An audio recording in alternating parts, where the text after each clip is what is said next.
Приветствую вас, дорогие друзья! Я Андрей Хавратов, автор и создатель онлайн-проекта «Академия частного инвестора».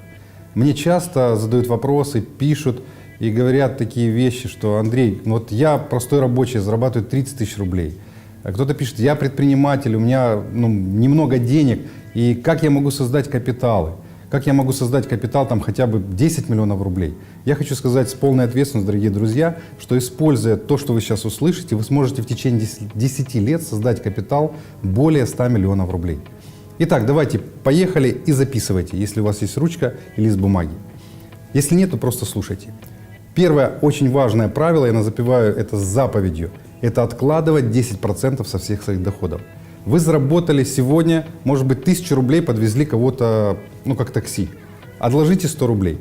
Может быть, вы сегодня заработали 10 тысяч рублей, отложите 10%, значит 1000 рублей. То есть научиться откладывать со всего своего заработка, который вы получаете каждый день или каждую неделю или раз в месяц, 10%. Это деньги, которые вы платите себе. Научиться нужно обязательно и прямо с сегодняшнего дня. Откройте свой кошелек, посчитайте, сколько там денег, отложите 10%. Купите конверт, или если есть конверт почтовый, напишите, это мои инвестиционные отчисления, это мой банк, и положите эти деньги туда. Вторая заповедь, второе правило частного инвестора – четко контролировать доходную и расходную часть.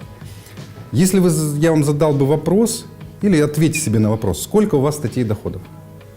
У среднестатистического человека обычно 2, 3, может быть 4 есть направления, в которых он зарабатывает денег. То есть 4 статьи доходов, 5 статей доходов – это максимум.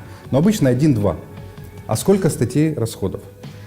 За коммунальные заплати, если квартиру снимаешь, заплати, за телефон заплати, за интернет заплати, детям купи и так далее, и так далее. 10 статей расходов.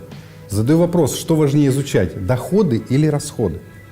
С полной ответственностью хочу сказать, что нужно изучать расходы. Я слышал такую фразу, что если научить человека зарабатывать деньги и не научить тратить, это большое преступление. Поэтому вторая заповедь – научиться правильно тратить деньги. А для того, чтобы научиться, есть у меня таблица доходов и расходов. Записывайте, сколько вы зарабатываете, и записывайте, сколько вы куда тратите. Это вторая заповедь. Третья заповедь, очень важно, это оберегать свои деньги от потерь. Когда вы научились откладывать 10%, научились распоряжаться деньгами, обязательно происходят такие случаи, когда приходит знакомый и говорит, слушай, займи денег, называет ту сумму, которая у тебя действительно уже отложена. Так вроде бы он знает, откуда у тебя там такая сумма. И ты берешь и достаешь и отдаешь ему деньги, иногда там расписку кто-то пишет. Бывали у кого-то такие случаи? У меня было такое очень часто. Однажды я научился оберегать свои деньги от потерь. Я сказал, больше я никому ничего не даю, то, что я откладываю. И здесь две причины, почему нужно научиться отказывать. Причина номер один. Вы вложили энергию в то, чтобы сохранить эти деньги и накопить эти деньги. Второе. Вы вложили энергию, чтобы создать таблицу доходов и расходов. Каждый день вы скрупулезно все это пишете. А он приходит так с легкостью раз и хочет получить.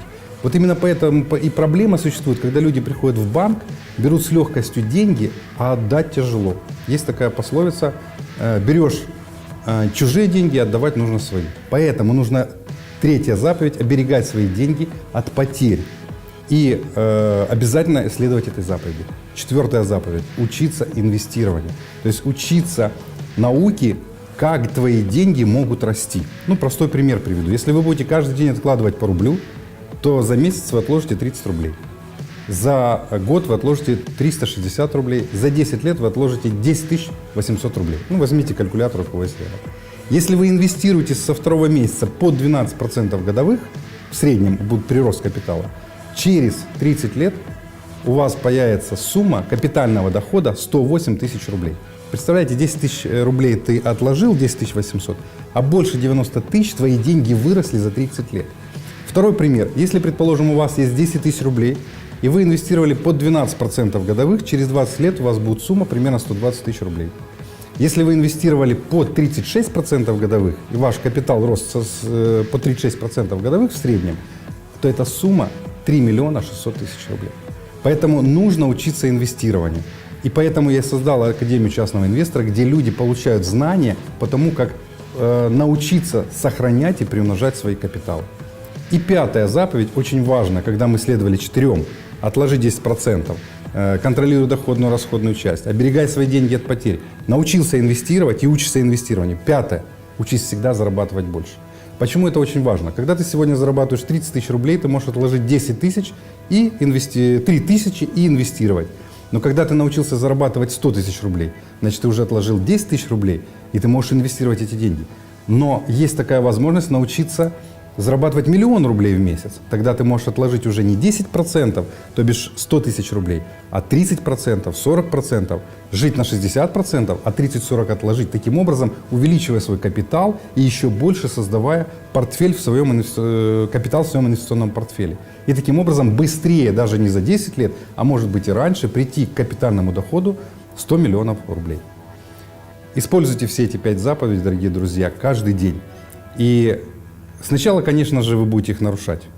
Я откладывал 10%, услышал, что нужно откладывать 10% в 1997 году.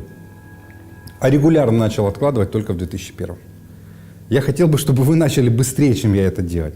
Поэтому откладывайте 10%, контролируйте доходную и расходную часть, оберегайте свои деньги от потерь, учитесь инвестированию и учитесь зарабатывать больше. И я уверен, что многие из вас, а может быть даже все, кто меня сегодня слышит, за 5-10, максимум 15 лет создадите капитальный доход больше 100 миллионов рублей. С вами был Андрей Хавратов. Пока-пока.